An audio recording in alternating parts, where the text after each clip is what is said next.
Hello, my name is Jaleesa and welcome to my channel.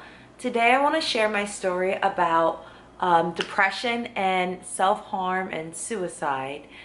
I want to share this because it's Mental Health Awareness Month, and I just want to make this something that is not so taboo and something that we openly talk about, because a lot of people are depressed, a lot of people have anxiety, a lot of people have issues in general just with mental health, and it's not something that we openly discuss. So my story, basically, when I was in high school, I started to develop a habit of cutting, which is a form of self-harm. I never did it because I was intending to kill myself. I just did it because for me it was a way to cope and to deal with the pain that I was feeling.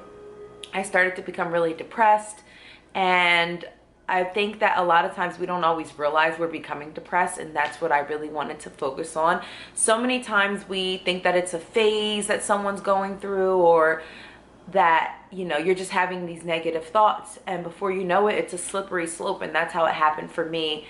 I feel like I was just sad, I wasn't happy, I didn't know why I was feeling that way. And I just wanted things to change, and I didn't know how to get help.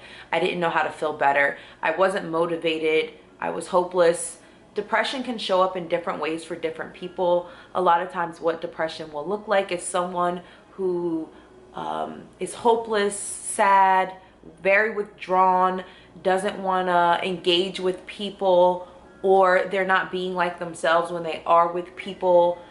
Maybe a lot of self-numbing. They may be around a lot of people, but they might be doing drugs or alcohol, things like that. I did a lot of self-numbing with drinking, and prescription drugs and things like that were really big for me, besides the cutting. So I just used a lot of toxic ways. I cried a lot. I did a lot of pretending. So maybe people didn't really know I was depressed, because I would make sure that I hid it from people, because I was too embarrassed to show that about myself. I was too embarrassed to talk about it, and I just wanted to handle it all on my own. I felt very alone. Even when I was with people, I could be like in a room of people, I could be at a party, and it would feel like I could scream to the mountaintops and that no one could hear me. It was such a lonely experience.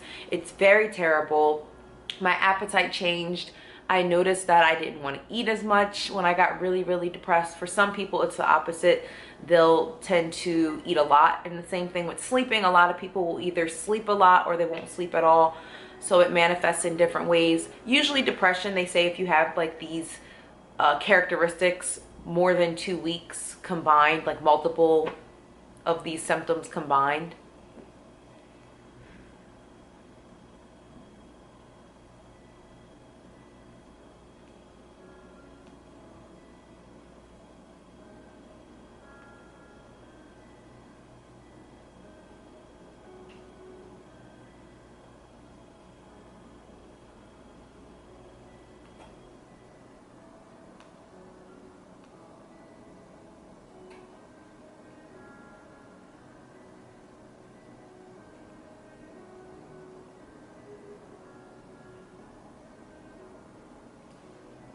So just to like sum it up, or just to basically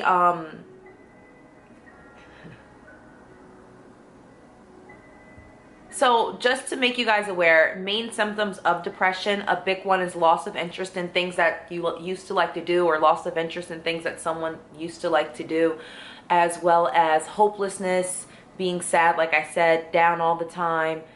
Concentration is a big one. A lot of people don't talk about it. When you're depressed, like, your memory goes to crap up for a lot of people.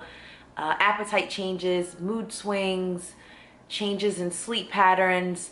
And we're talking like all of these things are happening like persistently, like at the same time or at once, and it's happening for a duration, for a long period of time. It's normal to get depressed. Sometimes we all get depressed. So like, you know, let's say something could trigger a depression. Sometimes it could be a breakup.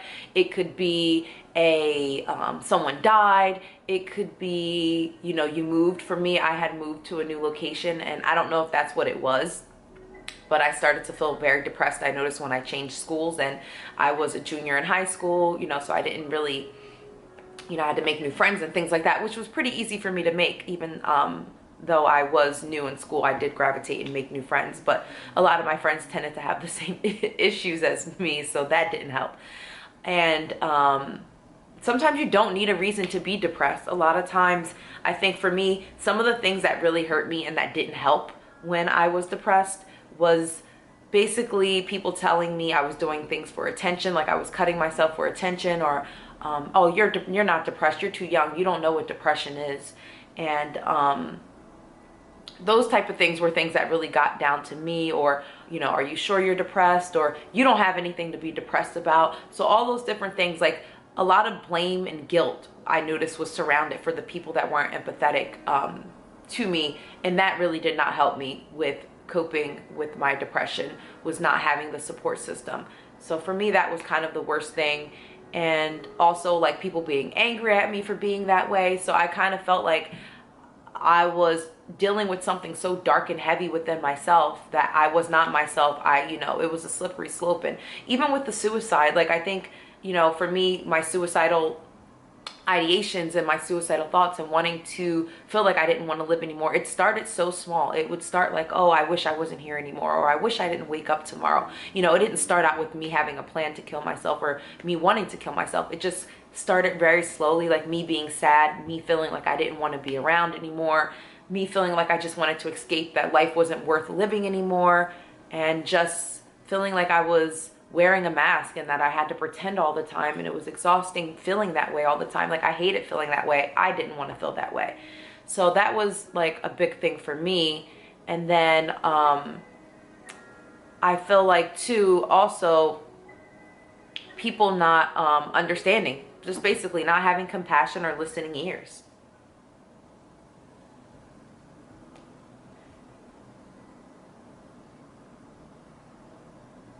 So what did help me with my depression and my cutting and having suicidal thoughts? The first thing that helped me was professional help. I had decided to get help professionally.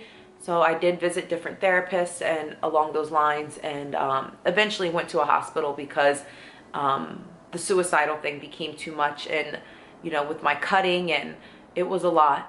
It was becoming too much, and it was becoming scary. And I no longer felt like, I no longer felt like I had control. So that's when I had to get professional help. Also, what pretty much helped me too was having a strong support system, having people to talk to who were compassionate, who would listen to me. Taking it one day at a time was big for me. I'm sorry, I had to write these down because it was a lot of things. Finding purpose and giving back was something else that helped me. Rerouting my negative coping skills to positive coping skills, that was like a major one, and that took a long time to change. Outlets like poetry, music, that was one that really helped. Like that was an immediate help. Like I found that instead of cutting, like if I wrote a song or if I wrote a poem or if I listened to music, positive music, because sometimes I would purposely listen to music that would make me cry, and that was not healthy because I was just wallowing in my depression. And then also asking for help when I needed it, like being honest about that I was in a space that I needed help. Using hotlines. I've used suicide hotline before. That helped me one time when I really thought like I wasn't gonna make it. And just one big advice that I could give is don't wait until it's too late. When you start to notice that you're not normal and it's been a significant point of time, it's affecting your relationships, it's affecting your job, it's affecting your health or your mental health, and you just are, you know, it's been a month and, you know, or whatever, or if you're having suicidal thoughts, ASAP, you need to just go ASAP and get help and do what you need to do, or let someone know. Because honestly, I would say that as soon as I started having those thoughts, like I don't want to wake up anymore, I don't want to live anymore, that was the beginning of the slippery slope. And it seems so innocent to have like a passing quick thought like that, but I fed the thought and it got worse, and before you know it, I had spiraled out of control, and I didn't even realize or remember how I had even gotten to where I was. And it took years to become, I would say, fully healthy again. I mean, where I'm at right now, like I'm at the mountaintop, you know, but when I was in that valley, like it took a while to get out of it. So you have to be patient. Change isn't going to happen overnight. I would say even with my cutting, the relapses became smaller and smaller. You know, it was kind of like something I turned to so much, and then just over time I would notice, like, then I would go this long without cutting myself, then I would go this long without cutting myself, then maybe it was months, and then I had, you know, made a mistake and relapsed and did it again, and then it just got to the point where it became non-existent and it was no longer even an option for me. It's not even a thought anymore, you know. Then at one point it became a thing where I didn't do it, but maybe I thought about it every, you know, when something major happened, and I just felt like I couldn't deal with it. So, but after, you know, an extended period of time and just, you know, having the willpower to want to get better, you know, now I mean, I advise that people can still go see a therapist for regular day-to-day stuff. And that's another thing. Don't wait until you're depressed to get help. It's like okay to talk to a therapist if you're going through something, or if you're sad, or if you're just freaking stressed out, because life is so stressful. So I get it. And I'm going to be leaving resources below for self-harm, for suicide, for depression. If you're looking for any resources, if you know someone that may be going through this, you can give them resources. And if you're someone that's ever been through this, my heart goes out to you. If you're someone that's going through this right now, like, you are strong, you can make it. I am living proof. You have to fight for your life. You have to fight to want to be better. And no, it's not going to be easy. And yes, some days are going to be harder than others, but I promise you it's worth it. And once you get on the other side of that, you become so much stronger. So, you know, love yourself enough to get the help. And even when you don't feel like, on the days that you love yourself.